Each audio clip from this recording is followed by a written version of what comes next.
Welcome back for another OG Show Live. Mr. Randall, how you doing? What's up, everybody? Welcome back to The Reel Down. Welcome back to another episode of Bass Fishing for News. Hi, boys and girls. Welcome to, once again, the Bass Kayak Advance. Brother, this is the final cast. Another segment of Chasing the Tide, your saltwater connection on the Pelican. Welcome back, everyone. Another episode of Feather and Fur. Your host, Brad. Welcome back to the Mindset Podcast. I'm your host, Tristar. Hey, welcome back to Off the Water. Susie Q here with Adventures of Outdoor Woman podcast. Hey guys, welcome to the Rusty Hook Kayak Fishing Podcast. We're brought to you by Pelican, built tough for all situations. Go to pelican.com.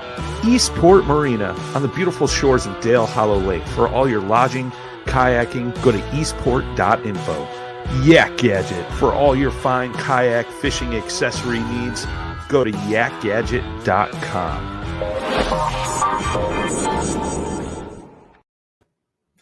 Welcome back, everyone. Another episode of the Feather and Fur Podcast. Your host, Brad Hurlebus. And first, huge shout out to Brian Schiller and the Paddle and Fin crew and everyone else that took part of that new intro. I know you all heard that. I mean, that's pretty solid. But tonight we've got a good guest on, the OG host himself, Brian Schiller. I could tell you were like, all right, when does this end? When do I need to come in? No, man. What I learned during the outro is that there's a bar across the bottom. Yeah. That it's just like a play bar on YouTube or something. and once I finally put the pieces together, I'm like, oh man, now I can relax. Now I just don't have to be here like at the tip of my seat. Like, when do I go? When do I go? Like, is it now? Is it now? Now I can just back to the beer and be like, we're good.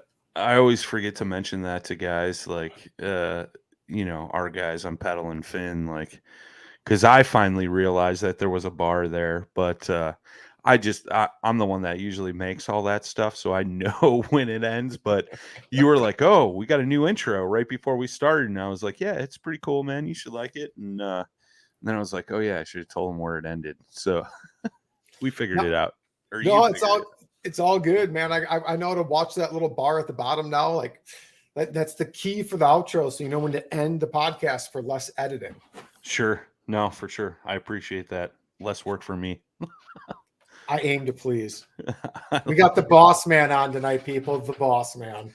Fun stuff, man. Have I ever been on with you before? I think once, maybe, right? Like once for sure. We talked deer hunting or something. Yeah, that's what I thought. Oh, that was after deer camp, right? For the opener or something? I think so. Yeah, right on. Yeah, it was a good time. Well, we get to talk about fun stuff tonight, so I'm excited. I'm excited too. I haven't done this yet. We're going to talk about gear. It's going to be a gear episode. New gear we bought, new gear we're excited to maybe buy, and like just money that's got a hole in our pocket that we're looking to spend. Like it's going to be fun. I like it. Yeah, and I just bought something, and I want to get your take on that. Well, I bought a couple things, but one thing I haven't talked to you about yet. So we might as well just break the ice with that then, because now let's break the ice with your big purchase. Like maybe that wasn't your big purchase, but no, it was. It definitely that's the one you're referring to is the big purchase. Can we talk about that? Does your wife know? Oh yeah, she knows. Yeah, I told her. She and that was the thing. I told her day of, and I was like, yeah, so I'm going to buy a new shotgun today, and she was like, you what? And I was like, yeah, I'm gonna buy a new shotgun today, and she was like, okay, whatever. And that was that. But yeah, bought a new duck gun. I've been rocking that Remington 870 pump action for long enough, and last year I just kind of realized like I was getting super excited and short chucking, shells and getting jammed up because I was, you're trying to get those shots in before ducks fly off. And so it was time. I pulled the trigger and bought a Tristar Viper G2 12 gauge semi-auto new duck gun. It's got the Cerakote on it.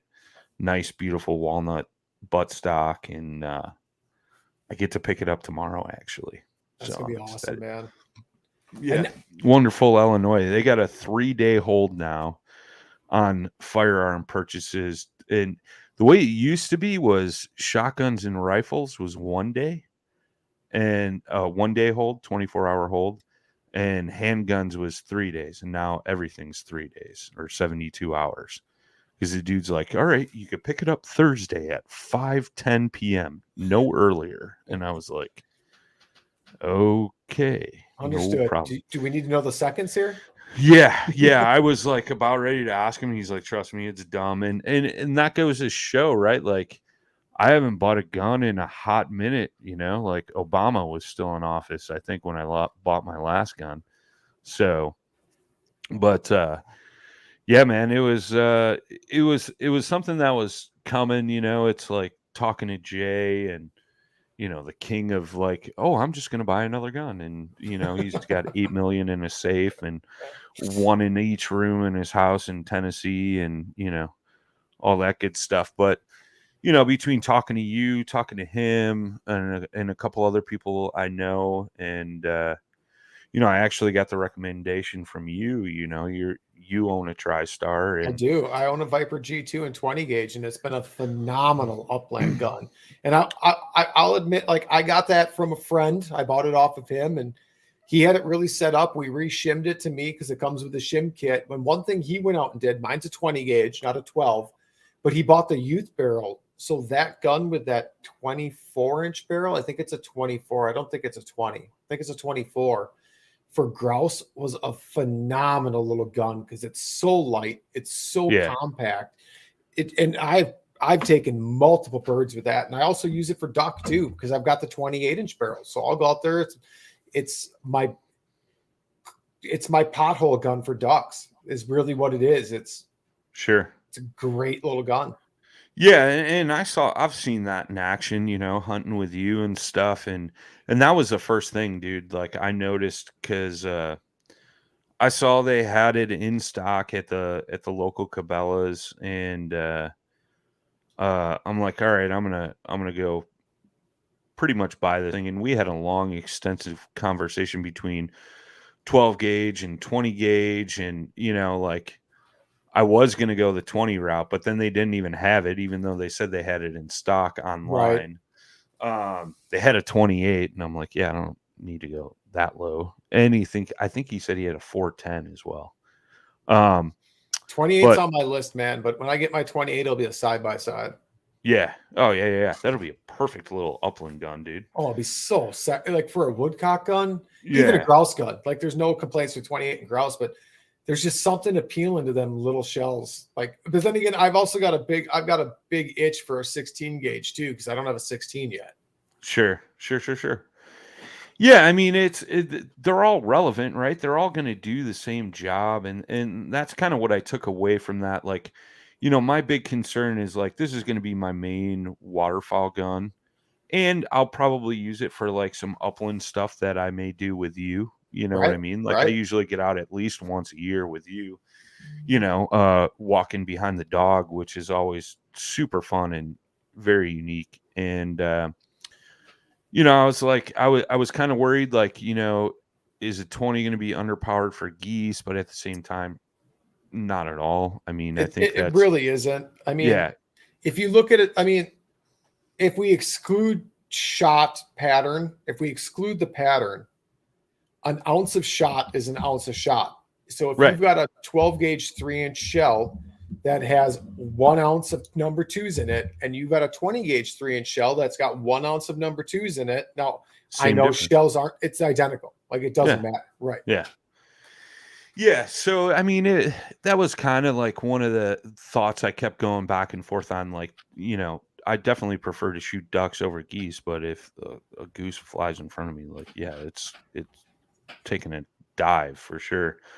But that was one of the first things I noticed when I got there, because I got to the store after work, and I was had it pulled up on my phone, and I said to the dude, I'm like, I don't see this up there on any of the racks. Like, do you have this? It says you have it in stock.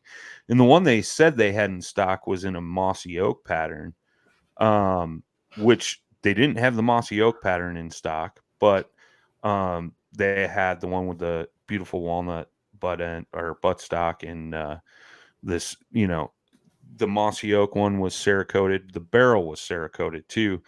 So the barrel that I got doesn't have that Cerakote, which we can talk about that too. But that's fine. Like that Cerakote's great. Like it's just one more corrosion preventative, right? yeah, And we're yeah, hard on duck guns. Like any Yeah. waterfowl hunter will admit, like our guns are wet. They chop up corn stalks. Like they get mud in them. I mean, sure. waterfowl hunters are not easy on equipment, no matter how equipment focused you are and how good you want to keep your stuff. It's just a rough sport. It really is.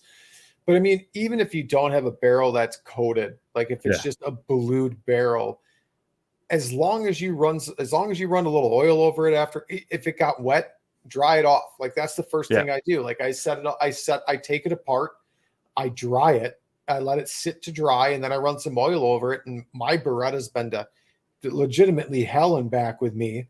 And does it have some scars on it? Sure. Is there any rusting or pitting? Nope. Yeah. Yeah, and that was a conversation we had, right? Like that doesn't necessarily, that wasn't gonna steer me off. But so dude pulls it straight out of the box, puts it together, and hands it to me. And the first thing I noticed was how light it was compared to my 870. It's like picking up my 870 is a cinder block, and the new one is like a clay brick, like to give you some like relevance there, like super light. And I'm like, oh my God, I'm already in love. And I asked the dude, I was like, is it the same price? Because I think online it said it was on sale for like $649 or something. So it's like not bottom of the barrel, but it's a nice gun, dude, and it's not your Benelli or whatever, but it's not a break the bank price point for a super high quality semi-auto waterfall gun. Yeah, and that was just it, and so dude's like, I don't know, usually it's more with like the wood finish buttstock, and I was like, okay, and he goes over and scans it, and he's like $599. I'm like, even better. So sold. Yeah, but just holding it and swinging it a little bit in the store, I'm super stoked about it. So like I said, I get to pick it up tomorrow. I'm gonna actually go to the trap range on Sunday, I think, and do a little shooting with it and kind of see how much I like it. But do you have a mini mag light? Do I have a mini mag light? Yeah, I got a Pelican mini mag light. All right. Well, a mini mag light, I'm hopefully the Pelican will too, will fit in the barrel of a 12 gauge. Okay. So what you should do before you even go to the trap, before you even go shoot some clays with it, because the Tristars and a lot of other guns out there come with shim kits. You can adjust your drop and cast. And if you've never been fitted, you really don't know what dimensions you need yet. Sure. So a really good trick to try to figure out how you shoulder your gun is put that mag light or that Pelican on the tightest beam possible, right? Okay. Close your eyes and shoulder the gun pointing to the corner of the wall on your ceiling in that triangle you get. Okay. Shoulder your gun with your eyes closed. And when you open your eyes, you should be looking down the barrel. If you're not, adjust your cast and shim until when you shoulder that, and shoulder it a handful of times, because if you don't have a super consistent shoulder, you want to grab your average, right? And consistency comes with practice. So shoulder that gun into the corner, see if that light should be pointing right in the corner and your head should be right down that barrel. If it's not, change your shims a little bit, get that thing. My body build and how I shoulder, I like a lot of drop. I enjoy, to me, when I shim my guns, I need quite a bit of drop, more drop than what other people I think might enjoy or need, but that's just how I shoulder. And once I get my guns shimmed how I need them, when I shoulder into the corner, I'd say 8 times out of 10, as long as when I focus, I put my head down and I do a good proper shoulder, I'm perfectly in line with that light in the corner of that wall. Yeah. Interesting. Yeah, I'll have to give that a shot, dude. I've never done that before. I'll do that in the beginning of the season too. And I know this is the gear episode and whatever, we're getting off track, but like I'll do that in the beginning of the season before hunting starts. I'll throw that light in that shotgun and I'll just practice shouldering for like 5 or 10 minutes, like a night, like just getting those repetitions in. Like, sure. That really helps for me. I have a bad habit, and I know a lot of people do, of lifting my head because I want to see what's going on, and building that muscle memory of keeping my head down really does play into a huge factor of early season for me not missing birds. I mean, I'm a huge, I have that issue a lot. Like I'm too focused on what's going on rather than aiming, so to speak. And like, right. I'm not saying I'm like just pointing the gun around recklessly. I'm not getting it up to my face sometimes. And I'm just kind of shooting. And in the meantime, I'm missing birds. You know what I mean? So that's a good point. And I think that might be part of my problem, right? Is like that Remington, it was just a little oddball and I think I was like trying to position myself. And this is what I foresee happening too. Like my first time out, like I'm going to try pumping that thing after every time I shoot. So I'm going to have to like remember like, hey dummy, it's a semi-auto. But I'm interested to see, it felt super good shouldering it in the store. So, and it just feels more comfortable, and the lightness of it, like for those times I do go like maybe upland hunting, like it's going to be super nice compared to what I was using, and I may do with what I had, and that's just it, right? Like, I mean, it's nice to get those new toys and stuff, but I don't want to steer anybody away from like just going out and buying a cheap pump shotgun. And I think I bought that, and man, it was probably 2010, 2012, maybe somewhere in there. Use what you can afford. Like, yeah, I mean, you don't have to buy a super fancy shotgun by any means. Yeah, you can go pick up I think they're still making that 870s. I know Remington shut down and like everything else, so I'm not exactly sure where they're at, but like the Mossberg pumps, the Benelli Novas, all of that stuff. I mean, there's probably been more birds killed with an 8. Like, I don't know for sure, but there's been probably more birds killed with an 870 than most of your fancy semi-autos. Yeah, I mean, I've shot pheasants, ducks, geese, woodcock. Like I've missed some grouse for sure. I've definitely missed some grouse, but like I bought that gun, purposely for that. But like I didn't know you when I bought it, and I didn't know anybody that bird hunted or duck hunted, and it was always something I wanted to get into. But I bought that gun used. I think I paid like $280 for it.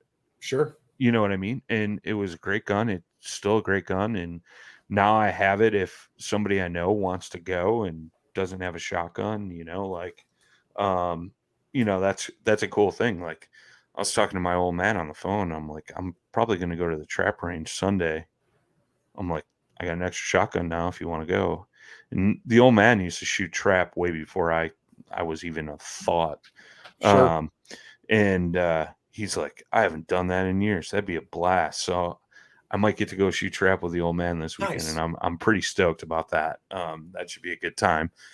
But another thing that you get that I'm a big fan of personally, I always bring up, not only like different chokes, like that's a whole, but I'm a huge fan of always bringing a backup shotgun with me on trips. Sure. So like when I go up north grouse hunting for grouse camp for a week, or my other grouse trips for a week, or waterfall trips for 5 days. I mean, to have there's so many, I mean, it's still a mechanical thing. Are guns solid? They are. Could something mechanically break at any given time? You have no idea. Between a gun, a car, whatever it is, my boat, like something could break. Sure. I would hate for a trip to be ruined because something on my shotgun broke, and now that's the only gun I brought. So like in your situation, like keeping that 870 pump, like now you can bring that with, because it's still a perfectly reliable gun. And if you come up to the Northern Opener with me for duck or whatever, like I'll always have a backup shotgun, but now you have a backup shotgun that you have confidence in. Yeah. Yeah, 100%. And that was the thing too, because the old man was like, he finally got his FOID card, like back in his day when he was into guns, he didn't need a FOID card in Illinois. But so he finally got it, and he was like, yeah, so I'll buy that shotgun from you. And I was like, whoa, buddy. Like, you can go buy your own damn shotgun. I'm gonna keep mine, but yeah, it's definitely cool because, and that's what I was telling the wife. I'm like, well, now I got a backup if something happens, like, firing pin doesn't go, or a spring breaks, or like you said, it's all mechanical, So, it's nice to have that backup for sure. But I'm stoked to just see what it does for my shooting game, because I shot pretty damn good with that 870 when I was focused on what I was shooting on, but now more so, with just losing half the weight, like Right. I'm really hoping it increases, because I'll go shoot trap and I'll get 18 to 20 out of 25 typically with the 870. So if I would learn to calm myself, I'd probably shoot that many ducks and geese, but That's a hard, that's a yeah. hard challenge right there. The other thing is you have more time than you think you do. Well, yeah, totally. And that's just it, right? Like I'm always the guy that's like, when I'm hunting with you, I'm like, can we shoot yet? And you're like, Jesus Christ, just wait, dude. And that's just it. Whereas like, and I'm thankful for that. Let me throw that out there first and foremost, because like you taught me patience in, getting ducks to land in the decoys and things like that.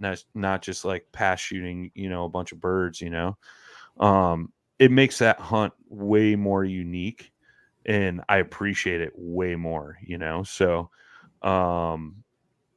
but yeah, it's super cool. I'm stoked on the new gun, and like I said, I told you personally, but I'm going to focus a little more on waterfall this year than I will on deer. Like I'm still going to deer hunt, obviously, Right. but I was bow hunting pretty much 5 days a week until the time change, and then it was like every single weekend, and I really neglected the duck hunting, and I enjoy it just as much as I do deer hunting.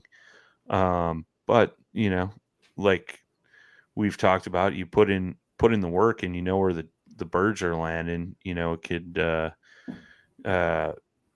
potentially be a lot more exciting than sitting in a deer stand and not seeing a deer all day, So it's completely different hunting styles. And that's that's the hard part with fall, because you have to choose, like you have to prioritize. And like I've been in kind of the routine for the past couple of years where I've only been hunting deer during gun season or late archery when everything else is closed. My October already this year, my October is pretty much booked with grouse hunting through the late October. I'm super thankful that the Rough Grouse Society reached out and asked me to be a volunteer guide for their rough grouse camp and do a mentor hunt with two mentees. Like I'm super thankful for that. And that starts off my grouse season at the end of September. That's and cool. Then the very next weekend, I'm back up north taking a dog trainer out who's never been grouse hunting. Huge waterfowl great dog trainer in Illinois, kicking bass retrievers, super big into waterfowl and like pheasant and other upland species, but he's never had the opportunity to come up north in northern Wisconsin and chase grouse. So we've got a trip planned for that. And that's cool.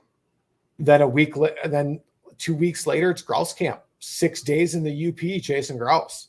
Nice.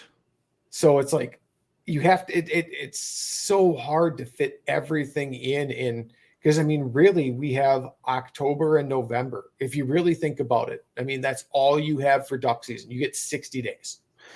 Yeah, it's rough, man. And especially because like part of that season falls during the rut as well. It's just like, and don't get me wrong. And like I told you, I'm like, I'm definitely bow hunting the rut,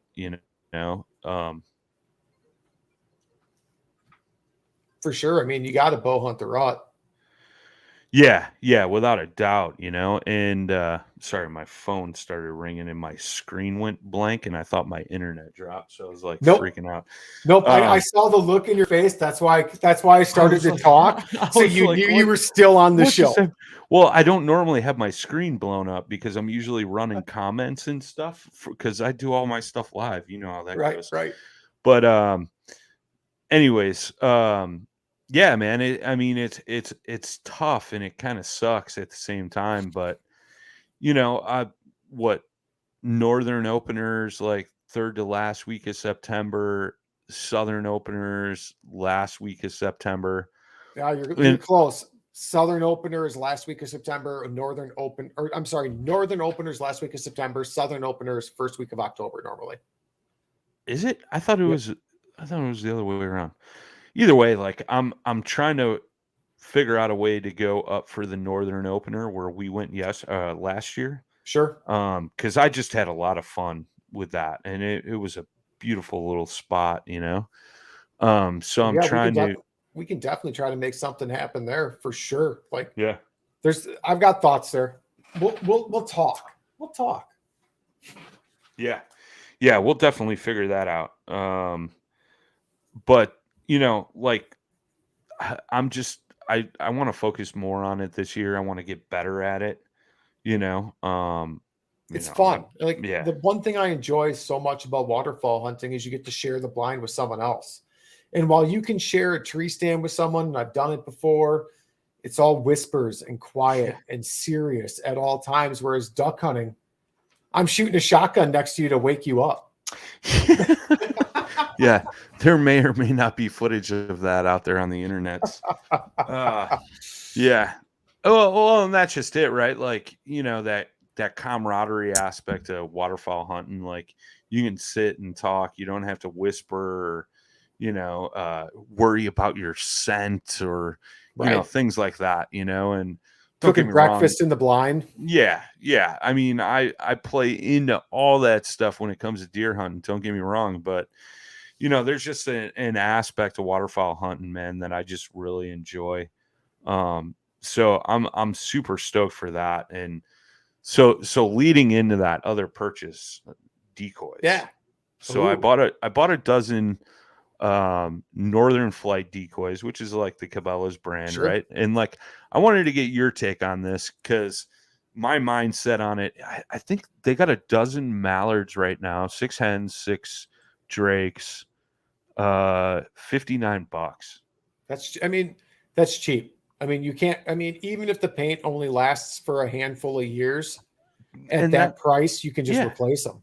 And that's kind of what my thought was on it. And I was like, I'm just going to pick it up. I'm focusing more on ducks. I need to get some more wood duck decoys. I only got 5, but, would you shoot one? No, dude, I don't know. We must have lost it somewhere. And I don't know where. Cause like I told you earlier, like I was, going through all my decoys, and I remember last year I bought those short, rigs. And so I swapped all those out, and I bought 2 butt decoys too. And so I was getting all that stuff ready, and I'm like, where's my 6th freaking wood duck decoy? Like, they don't come in 5 packs; they come in 6 packs. And it's a hen that's missing. So whatever. I'll dig. This weekend, I'm actually going to tear apart all my decoys, clean them, maybe touch up some paint, that type of stuff. Let's see if it's in one of the 6 bags I have.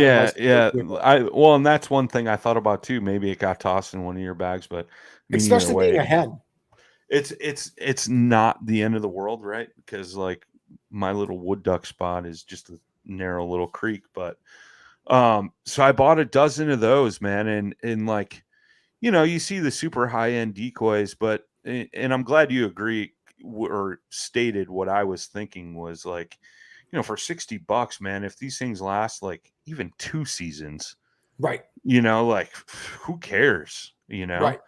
My thought there, like if what you could do, even if they lasted only 2 seasons and the paint turns to trash, yeah, I just turn them into bluebill decoys. I'd paint them myself, turn them into bluebill decoys, and start making a diver spread. Sure. I mean, divers for the most part. I mean, they're getting smarter as they get more pressure, but they're way dumber than puddle ducks, in my opinion. Yeah. No, for sure. But no, I mean, they look like a freaking duck.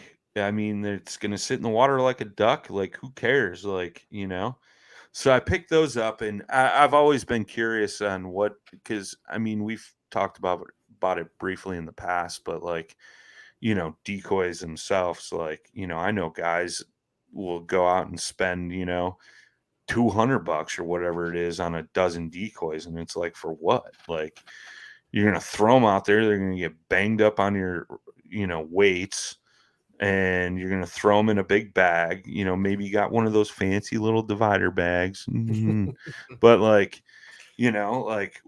for what? There is something to be said in certain conditions. Fully flocked decoys can make a difference. Okay. They're like, especially those bright bluebird days where they don't reflect sun the same and things like that. There are times where a fully flocked decoy can make a difference. Okay, I could see that. I never thought about it that way. I'm pretty careful with my gear, but not careful enough where I want to spend put the investment in or the time taking care of fully flocked decoys, to be honest. That's why I don't own them. Yeah, and that's one of my thoughts, right? Like, I abuse gear, so like, I'm not interested in like having to put on a pair of white gloves to pick up my decoys out of the water and, place them in a padded case, so to speak. Well, I know guys that have fully flocked full body geese and whatnot, and they will bag them in individual bags and then put them in slotted bags. Every decoy is in 2 bags. I'm like, I ain't got time for that. I'm going to go buy me a couple dozen Bigfoot full bodies that you literally can throw into a trailer as hard as you want. Nothing happens to them. Right. Yeah, and that's my next step, is getting some goose decoys. They're just so goddamn expensive, like they are. I mean, I think it's like $80 for a 4-pack right now. Yeah, I mean, it took me a while to get. I think I have 2.5 or 3 dozen goose floaters now. Yeah. So I mean, it took me a while to get there. I mean, just because there is quite a bit of cost in those floaters. For field hunting, though, I have made the full switch to silhouettes and a handful of shells, and I've been super pleased with that. Yeah. I just think it's interesting, man. Like, because actually, my old man's got a couple of them, dude. Like wood carved decoys, and I forget who the guy is, but a friend of his, I think it was like her father passed away or something like that. And he had these decoys and she was going to throw them away. Oh. And he was like, "What are you doing?" And he grabbed them. And I think one's a mallard and one's a woody. But like hand carved wood decoys, That's cool. Yeah. And I'm like, make sure you leave that in your will for me. But no, it's something cool, and like I know that's what they used to do back in the day, or like guys pay like a lot of money for that crap, and but I know one year you told me, like, I think it was my first year, and I was gonna buy some decoys. You're like, just get the Bigfoots. They're like $80 for a dozen or something like that. And of course, the other day when I bought my shotgun, I'm like walking through, like grabbing a couple things.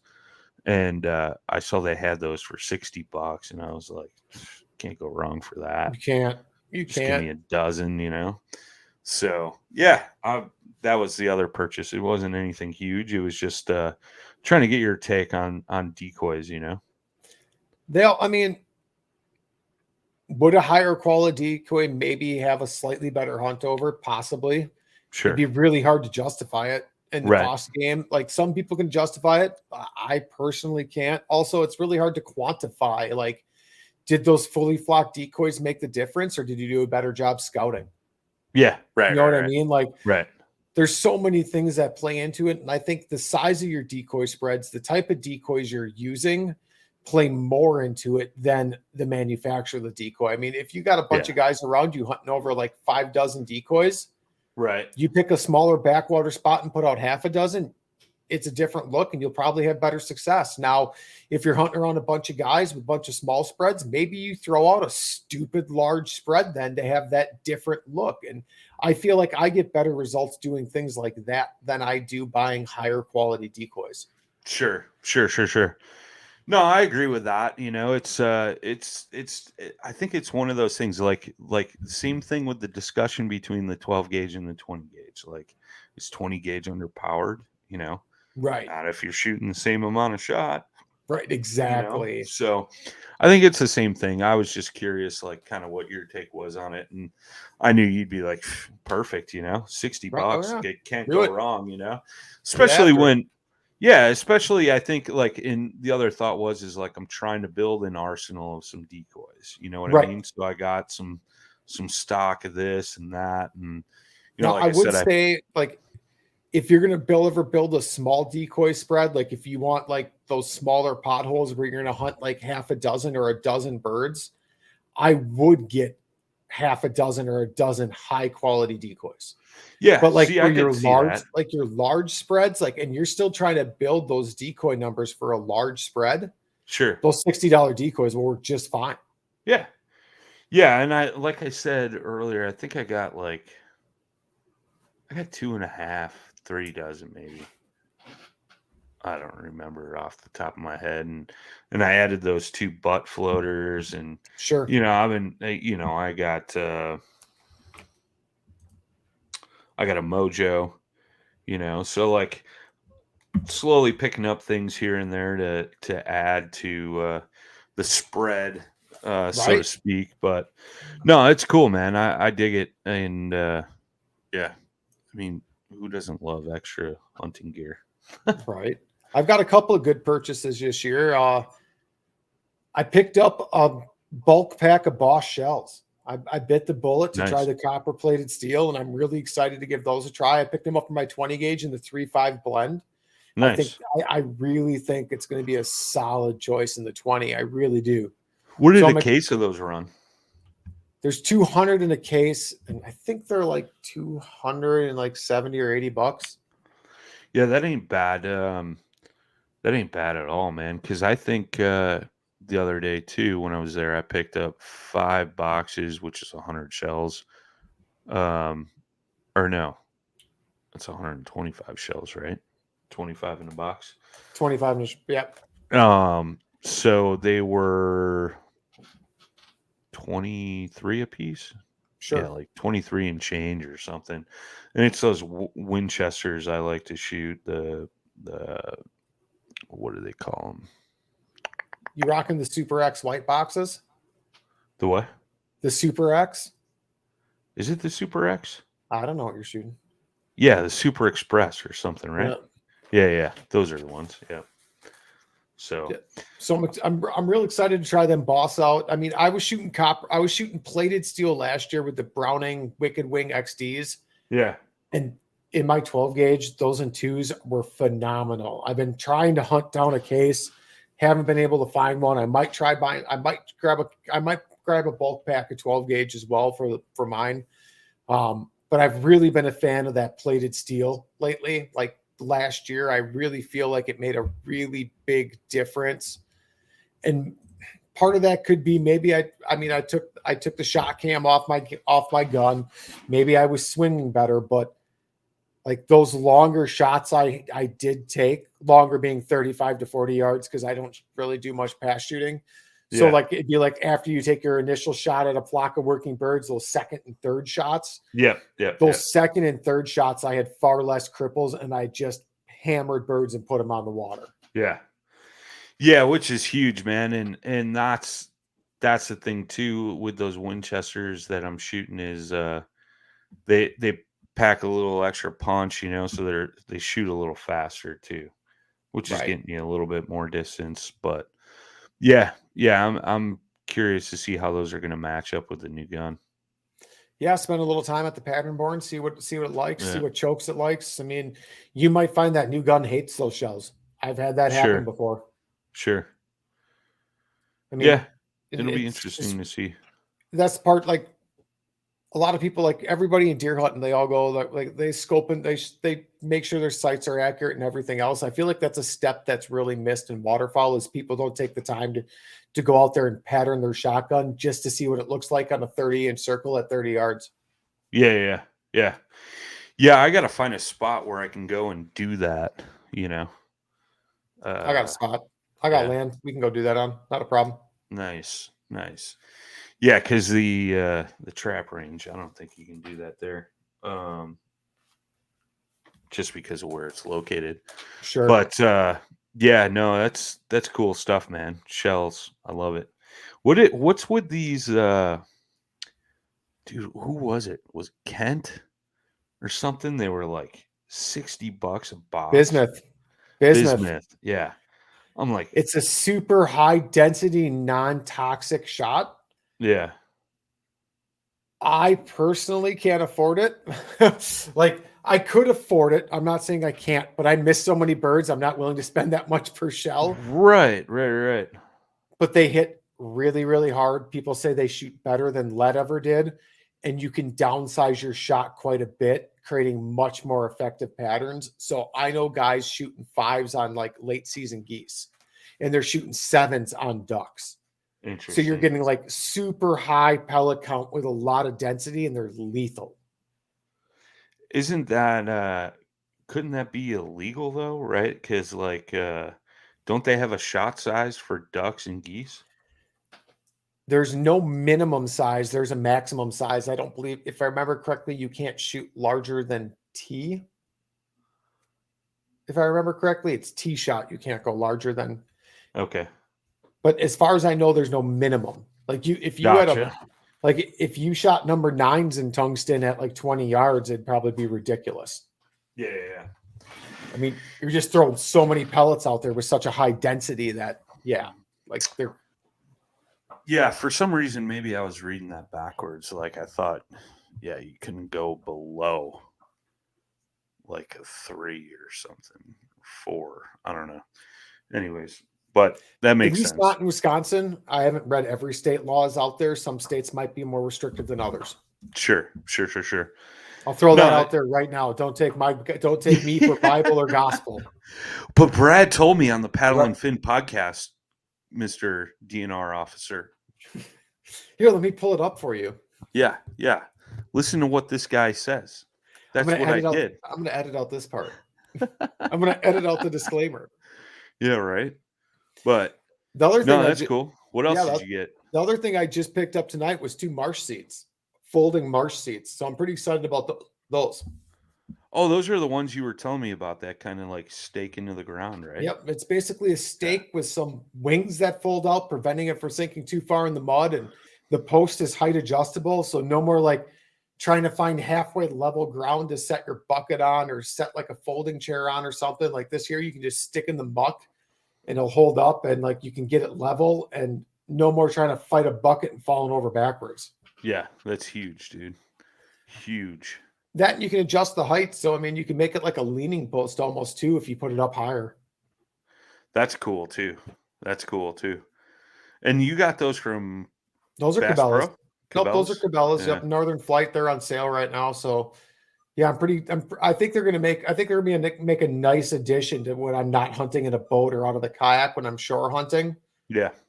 Or they'll also be nice, like if you're hunting standing corn or something like that too. I'll probably also use it for that. Ooh, I found a spot today. I'll have to tell you about it. But they got corn planted there in the marshes right there. Nice. So when that corn gets cut, that might be a good place to go. Yeah. No, I was thinking about my little creek spot when you were telling me that, and I got off the phone with you yesterday. I was like, dude, I should get those for that little creek spot to sit under that tree. You know, that'd be good there too. Like it's just a seat on an adjustable spike, but when you get those weird marsh conditions, like it's hard to get chairs and buckets and other things to balance, right? So they were on sale and I wanted to try them for a while, so I'm pretty jacked up to get those. Yeah, I'm interested to hear your feedback on those and how well they work, or maybe one of these times when we're out hunting, try them out, you know. Yeah, I'm curious. I'm curious because that sounds super cool to be able to just hike this little thing in and set it up. Yeah, and it's got a shoulder strap, and they're pretty lightweight for being steel. Like, I think I'm pretty sure they're steel. There's no way they're aluminum. Like, Yeah, they're too cheap to be aluminum. yeah. With aluminum prices, probably not. Right. But yeah, I think those will be cool. Not super much else on the agenda. The only other thing I'm debating on is maybe changing my dog collar out and going from my dog trip Pathfinder and moving over to a Garmin Alpha. That's about the only other thing I'm considering doing this year. Yeah, dude, those dog electronics are super sweet. Like, just mind blowing to me. Yeah, it's a whole nother game. Yeah. I mean, I've seen your whole thing, and you're like, yeah, Pippa's right up here, and I'm like, what? Like, you're like, so that's kind of why I'm debating. Like, I like tech. Like, I geek out on tech. I always have, and sure. Most of my tech that I have when it comes to hunting stuff is Garmin. I run a Garmin Pro 550. Or is it the 550? It's the non-GPS collar. I love it. I run a Garmin watch. I run Garmin GPS. I run a lot of Garmin stuff. Mm-hmm. My Pathfinder doesn't link to my watch. And I know it sounds like, why do you want it to link to your watch? It's really nice. Like, I could get an Apple Watch and link it, but everything I own is Garmin, and I don't want to, like, I'm just so invested. I'm more tempted to get the Garmin, and then I can link it to my watch. So when we're walking in the uplands and everything else, like right now, I have to pull my phone out, or I have to pull out the handheld. Yeah. Be like, okay, Pippa went on point. I don't run a beeper. I know kind of where she was. Like, I can look at my GPS and be like, okay, she's 70 yards that way. Right. But I have to pull my phone out of my pocket, or I have to pull the handheld out. If I link it to my watch, it'll show me a compass and how far the dog is away in the direction of the dog. And like, I can always see my watch, no matter if I'm wearing gloves or anything else. Like, I don't have to do anything. Like, unless I have to make a correction for the dog for some reason. Like, if the dog's on point and I don't have to do anything other than like just get up to the bird while I'm walking up, I can look at my watch and just be like, okay, the dog is that way by 30 yards. And by that point, I'll probably start to see her. But when she's pushing 70, 100 yards and she's on a point, it's nice to just be able to be like, or in some of the cover that I've taken you in at 25 yards, you can't see anything in front of you. Yeah, that spot up north where we went looking for grouse last year, I was like, what the hell are we doing right now? Like, are you kidding me? Like, you can't shoot 5 feet in front of you. Like, how are you going to shoot a bird? You know, like, there's 8 million trees right here, which was kind of fascinating. You did. Now, we were there. I think it was the second weekend of grouse. It was northern duck opener. Yeah. Every single leaf was still on every plant, bush, and tree. Yeah. Oh, yeah. I could see it if all the leaves had dropped and all that stuff. Like, way different. But yeah, it was still, the jungle of the north, so to speak. Just crap everywhere. But no.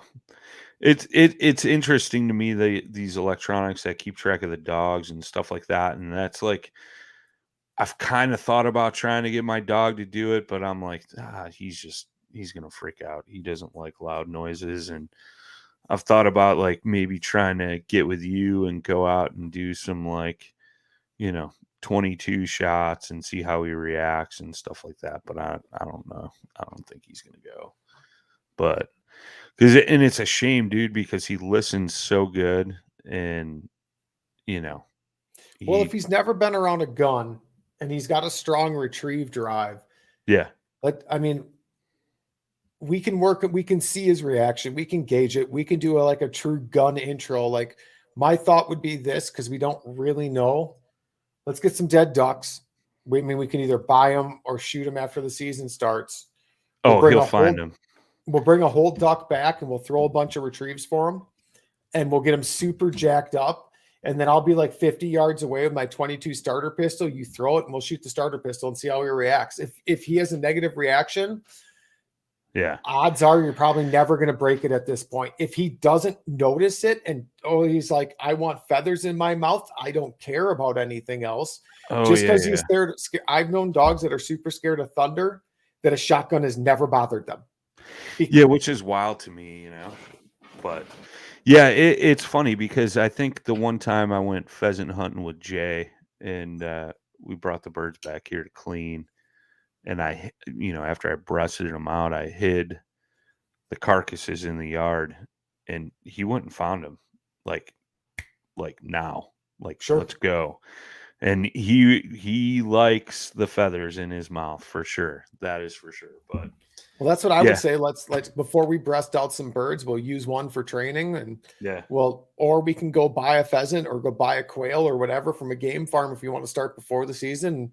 I've Yeah. got my 22 starter pistol. We'll just go out and we'll throw a bunch of retrieves for him and get him super jacked up on feathers and just keep his excitement literally as high as possible. Like yeah, jumping around, like high pitched voices, everything, like just getting his energy as high as possible for that, sure, like right before we shoot that one shot. And then if he doesn't notice, then we just keep his energy high and we work it into the point where we're standing next to each other. And if he doesn't care, well, now it's game on. Now we move over to a shotgun and see what happens. And now we just work that same process right over with that shotgun.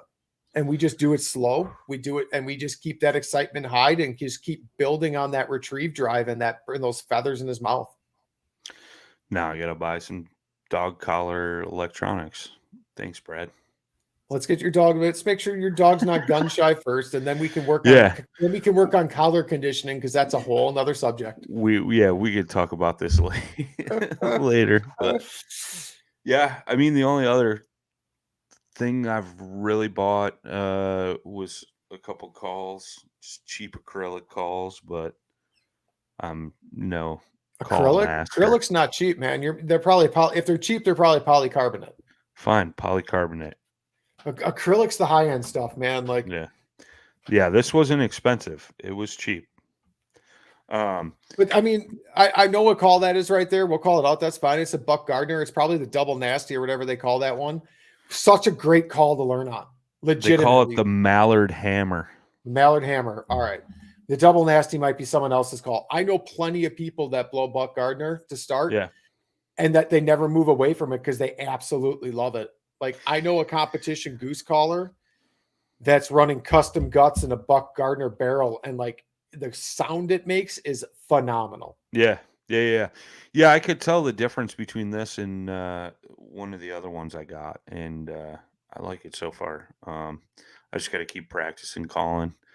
But the only other thing I'm getting this year hunting wise is I got to go drop my bow off to get restrung, and that's basically it. Like, I keep going back and forth on getting a new bow because like Jay was pushing me last year, like, you need to get a new bow, and like my bow is from like 2010, 2011 maybe, so it's probably 10 years old. All right. But I'm like, Jay, how many deer have I killed this year?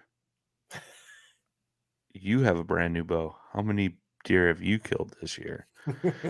So it's like it's hard to justify to go out and spend $1,000. Right. You know what I mean? Right. So I think I'm just gonna get my bow restrung. Like, I got the new shotgun this year, so maybe next year I'll get a new bow. But yeah. So I got to get that ready because obviously I'm gonna do a little bow hunt and shoot me a buck, maybe a couple does. Fill that freezer up with some meat. So. Last year I put together my new deer rifle. I put together that AR and 450 Bushmaster. Dude, that thing's taken a couple deer and a couple of hogs now. So I can't. That thing should be called the Devastator. Dude. Yeah. And I'm not going to pick up a new bow. I mean, I don't archery hunt. I mean, if I do get out for the rut, I use my crossbow, and for the little bit I use it, it works just fine. Sure. Like, to me, a new bow, like if I was to get a new bow, it'd be a bow fishing bow. Yeah. Because that's something I would actually use throughout the year. Like, I'm so focused on feathers because I have a dog. Sure. Like, when I sit up in a tree stand, I feel absolutely guilty that my dog's at home and I'm hunting without her. Yeah, see, I was curious about that because we recently had a conversation about, somebody had presented to me about possibly getting a dog, and like after thinking about it, I was like, yeah, no, like now is just not the time for a number of different reasons. Sure. But then I started thinking about it, like, hunting dogs are a ton of work, man. And I give credit to everybody that's got one and trains and all that stuff, dude. It's a ton of time, and time is not something I have a lot of right now. But, it's, would I feel the same way? Would I be like, why am I bow hunting right now? And like, I love bow hunting, man. That's how I got into hunting, was bow hunting deer. You know what I mean? So like, it's got a special place in my heart, but now there's some other avenues you can go to, like versatile dogs. Labs are versatile dogs, but then you have all your upland versatile breeds. A lot of them can be trained to blood track. Yeah. I mean, it's another type of training. It's a different level of training, but a lot of versatile dogs will also trail blood. I'm a huge fan of the hunting public. I hunt almost strictly public land. And they've had some calls where they've had to call in the trackers, man. And like, I forget what it was, dude. It was some wild off breed of dog that you would have never thought would track blood. And this thing found the freaking deer that the guy shot. I mean, they searched for this thing for like 2 days. Like, the meat was spoiled, but it was a beautiful buck, and they were doing the animal justice. And they found it. But dude, I forget what breed of dog it was, and I was like, what? And even those guys were like, we'll see how this goes, like, I don't know, but man, it's incredible, dogs' abilities to do those types of things, man. Retrieve birds, find birds, track wounded animals or dead animals, that, whether it be a blood trail or the blood trail goes like to nothing, and then wound closes up but they're bleeding internally, like so many horror stories, right, where the hunting public has used dogs like that numerous times. I know a couple other like YouTube channels and stuff I watch, like, they will recommend out some dog trainers and that, but they've found deer on those nightmare situations, and most of the time it's within a time frame to be able to still harvest that animal.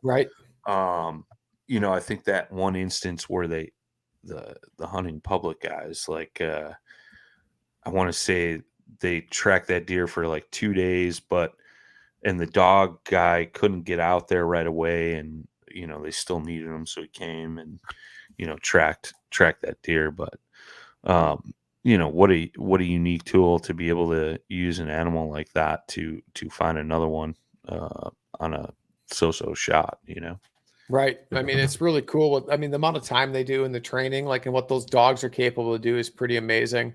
I was trying to quickly find, there's a guy in my area, I can't remember, it's a Jaeger something. I don't remember what kind of dog breed he's using. It might be a wiener dog. Yeah, maybe that's what it was, dude. Like, it might not be it. Like, it might not be a wiener dog. It really looks like one. I can't remember what it is. Small, and right? I seriously apologize to him right now for not knowing, but I know it is a total off the wall breed. Yeah. Like, its success rate is out of this world. Yeah. It's like 98% or something, 95%, like just something ridiculous, dude. And I know there was a guy, one of the guys from bowhunting.com, he shot a big buck. I think it was last season. Maybe it was a season before. And he's got some land not too far from me, from what I understand, that he was hunting. And I know he's got a bunch out by the Mississippi River Valley in Illinois. But he shot this big buck, and the buck. He's a dachshund. Okay. Standard dachshund. So it's not a wiener dog. So that is a wiener dog. That is a wiener dog, isn't it? Yeah. Yeah, I think it is. Yeah, dachshund. So it is a wiener dog. Yeah. I was right. Yep. But he's running a wiener dog to find deer. Like, and how crazy is that? Yeah, that is nuts. The deer that this dude shot made a huge loop, and when the dog came back to the track, like he followed the same track, and then the trainer reset him, and he continued on the other path and found his deer, dude. And it was like, I don't know, 140, 150 inch deer, just a giant. So That's awesome. Like it's Yeah, just man. amazing what a dog can be trained to do. Yeah, 100%, dude. Little work, and dog trainers are unbelievable, man. They got a lot of patience, and I think that's why my dog's so good, and that's why I bring it up, because like my wife has worked with them a lot. She works in an animal shelter, and my dog's smart. You tell him, it's funny. His name's Trout, but you go, Trout, where do you go for dinner? And he'll look at you, and then you say, where do you go for dinner? And he goes to his spot, sits on his bed, and waits. And then he'll wait there till you release him, and stuff like that. Right. Like tonight, earlier when I got home, like I go to let him out, and he sees a squirrel and he wants to go rip its head off, and all I got to do is go, hey, and he stops and comes back and goes to the bathroom, and comes back into the house. So he listens, but I don't know how he would do in a wild setting. You know what I mean? So. Yeah, that's where training comes in. You can do some collar conditioning, some other things to help reinforce known commands and everything else. And Yeah, 100%. 100%, man. You got any other gear you're looking at getting? There's always gear I'm looking at getting. Like I've been doing some stuff to the truck. Like I added a wireless switch to the truck. I threw a 20-inch light bar on the front. I threw 2 lights on the back rack. That way there for all the logging roads I'm running down at dark 30 and everything else with the boat. Like I can actually see like really good in front of me. Plus some of the boat launches are just backwoods random launches that have zero light and that they're super narrow. So having those, I already put lights, reverse lights on my trailer, but then having these on the truck as well to illuminate the boat, and then the boat illuminating behind it should really help in some of those launches that I use. Sure. Yeah, I've been thinking about it since you put those lights on the back, and you had mentioned in the group chat, like, this is going to be nice for rigging early in the morning. And I'm like, I should do that. Like, that would make my life so much easier. Like boat prep too, like getting the boat ready in the middle of the night, or like not in the middle of the night, but like early in the morning, getting the kayak ready before a tournament when you're getting everything prepped, throw them lights on, and you don't have to sit there with a headlamp anymore and like fight with anything. I just turn it into daylight now. So much easier, dude. So much. You got someone tailgating you in the middle of the night that's drunk to turn the lights on. Yeah, I like that. That's even better. That's even better. It seems like it happens an awful lot to me, but yeah, I got to look into that. Man, that's super simple. Like it worked out great. I really like it. Like that was cool. So I got that done. Probably a new dog kennel. That's been on my list for a while. I want to get something better, at least a rough tough, if not stepping up into like the Gunner or Primos or maybe a Dakota level 1, like something that's far better. Like if we would ever get into a car crash, like I really need to up my game there. Like I'm using a relatively cheap kennel, and I do strap it down and it's in the back seat of my truck, but for like most scenarios. But like when I'm out hunting with the dog, I move the kennel into the bed because I don't want a stinky wet dog next to me. And like if a dog would ever get skunked or something like that, I want it in the bed of the truck. So her in the bed of the truck, not it. But getting a higher quality kennel is also on my list. Nice. Yeah, that's key, right? Like, you got to take care of the ones that take care of you. Right. Exactly. But no, I get that, man. And yeah, I've seen your little kennel, Yeah, I mean, it works. It's fine. Like it's better than her just walking around the back seat. If we get in an accident, she's not going to get thrown around. But in the bed of the truck, like if we would ever roll or something like that, I want something that's a far superior kennel to what I own. Yeah. No, makes sense. Makes sense 100%, man. 100%. I dig it, man. Yeah, that's where I'm at. Like no crazy purchases this year, not at this point, unless something would break or really happen. But just some small stuff, maybe a couple decoys here or there, or something like that. But for the most part, I'm in really good shape this year.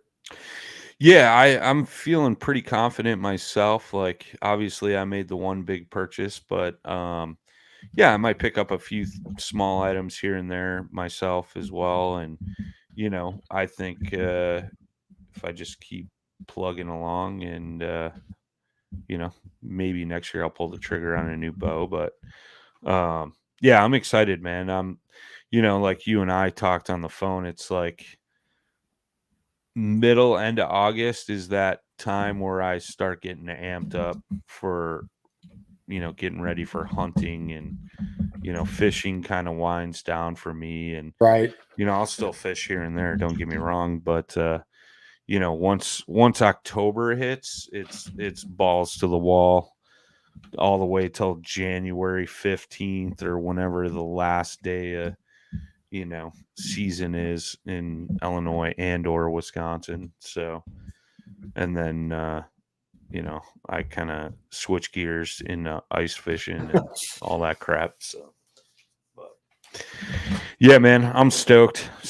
I'm super jacked up for this season. It's 2 weeks away. Like it's legitimately tomorrow morning is 2 weeks from early goose and teal opener in Wisconsin, and I'm super jacked up for it. And I'm a little over a month away to be that volunteer mentor guide for the Russ Grouse Society Grouse Camp, which is going to be an awesome. That's going to be awesome, dude.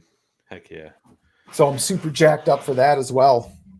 Yeah, man, I'm stoked for you on that front. I know that's something you're super passionate about. It'll be cool to see those guys have a good time with you. I know every time I go out in the woods with you, man, we have a good old time, and bunch of laughs and telling stories and all kinds of stuff, man. That's what it's about. The shooting birds is a bonus for sure, birds or deer. But yeah, no, I'm super stoked for the season. I'm ready for it to get here, and I'm ready to start putting some meat in the freezer. Yeah, buddy. Yeah, I was looking at the freezer just the other night. I'm like, this thing's getting pretty low. I've got plenty of hog, but the rest of my stuff I'm getting pretty low. I've been out of ground since May or June. Man. And I shot 3 deer last year. I got some sausage left. I think I got maybe some snack sticks left. All right. And yeah, it's Italian sausage and breakfast sausage and maybe some snack sticks. That's about. Oh, I got back straps too. Like I've got back straps left. I've got 2 whole tenderloins left that I'm saving for deer camp so we can do roll-ups again. Yeah. That was delicious. So I've got 2 full tenderloins this year for that rather than just one. So I'm super jacked up for that. I've got a little bit of ground left, and all my processed is gone. Most of the meat I have is I still have some pheasant from a late season pheasant hunt at a farm, which I'm holding off on that to make some soup. Did you have some of that pheasant soup? Didn't you have some of that I made? Yeah, so I'm phenomenal. Super jacked up to do that cream of pheasant soup again. Yeah. Those pinwheels I'm jacked up about, but for the most part, most of my meat in my fridge now is that wild boar from what was that, April in Tennessee? Yeah. So yeah. Tasty. Yeah, man. How was that? Like, did you cook any yet? Oh, I can't tell the difference between that and store-bought. It is that good. Really? Oh, yeah, for sure. I've never had wild pig or wild boar or whatever, but it's something I've always wanted to do. That's the thing, too. My wife has always been like, I won't hunt deer. I won't shoot ducks. I save animals. But I'll go spear a hog. And I'm like, what? Like, what are you talking about right now? Because there used to be that show on TV, and she tells me all the time, yeah, I'll go shoot some hogs. I'm fine with that. Which, I mean, yeah, they're an invasive species and do extensive damage. So if you want to go shoot some hogs, let's go. But yeah, we'll see. Yeah, man, you got to do what you got to do sometimes. It just is what it is. Yes, sir. Faux show. Yeah, man. Well, I'm jacked up for the season. I can't wait for it to get started. Yeah. like we always end our shows with, I mean, might as well give everyone might as well shout out the Paddle and Fin stuff, how they can find you if they're first time listeners. Go to paddleandfin.com, paddle the letter N, fin.com. All the social media is at Paddle and Fin. You can find me on Instagram at b.chiller, CHILLER_, and subscribe to the YouTube channel. New Canoe, Douglas Rods, Yak Gadget, P-Line. I don't remember. Lakewood. He's not wearing his jersey. He can't read off his script. Yeah, dude. I forget. Mountain Dew. I always forget. But yeah, man. Shout out to all those folks. You'll find Thanks us for having both. me. I mean, you're already listening to Paddle and Fin, Feather and Fur. Brian here's the host of the OG show, 7 days a week content. Like, he's built a super solid podcast foundation here, and I'm always have been excited to take part. And it's always great to have you on the show. Yeah, man. Anytime. Thanks everyone for listening. As I've said in the past, and I say every time, if it wasn't for you guys tuning in, I wouldn't do this because there's other things I could do, but I do this for you and because it's fun talking to people. Heck yeah, man. And until next time, everyone, keep chasing that experience. Thanks for tuning in to another killer episode here on Paddle and Fin.